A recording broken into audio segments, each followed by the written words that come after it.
ஆன்மீக அன்பர்களுக்கு வணக்கம். இது முத்துக்குறி. முத்துக்குறி எப்படி பார்ப்பது? தெய்வ சக்திகளை பயன்படுத்தியும் பார்க்கலாம். சாதாரணமாக முத்தை போட்டு பலன் சொல்லலாம்.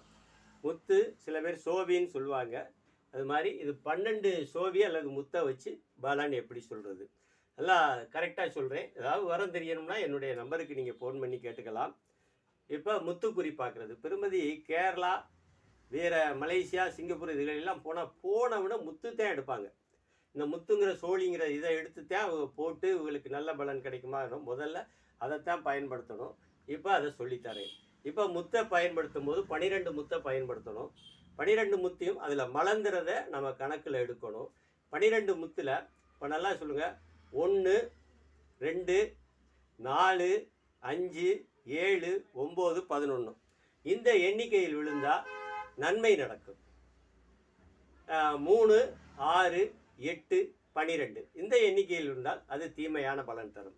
இப்போ ஒருத்தருக்கு போடுறோம், ஃபஸ்ட்டு தீமையான பலன் விழுந்துருச்சு அப்படின்னு சொன்னால் மறுபடி அந்த தீமையான பலன் விழுந்த நம்பரை ஒதுக்கி வச்சுட்டு மறுபடி முத்தை 3 தவணை குலுக்கி போட்டு அந்த குழுக்களில் விழுந்த நம்பர்களை ஒன்று சேர்த்து கூட்டி அது நன்மையான முத்தா வந்துச்சுன்னா அது நன்மை. அப்போ ஆரம்பத்தில் கொஞ்சம் தீமை வந்துருச்சுங்க, மறுபடியும் ஒரு மாதத்தில் உங்களுக்கு நன்மை வந்துருச்சுன்னு கண்டிப்பாக சொல்லலாம்.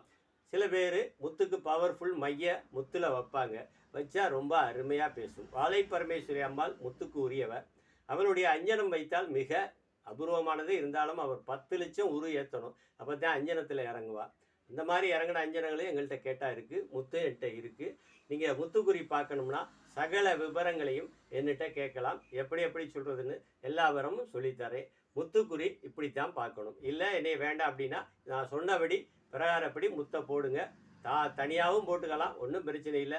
வீட்டிலையே போட்டு தெரிஞ்சுக்கலாம். முத்துக்குறி போட்டு ஒரு சாமியை நினச்சி ஒரு விளக்கை ஏற்றி வச்சு இந்த மாதிரி எங்கள் குடும்பத்தில் என்னது நடக்குது, தீருமா அப்படின்னு சொல்லி நம்ம கேட்டுக்கலாம். நன்றி, வணக்கம். ஏதாவது சந்தேகம் இருந்தால் நீங்கள் கேட்டு தெரிஞ்சுக்குங்க.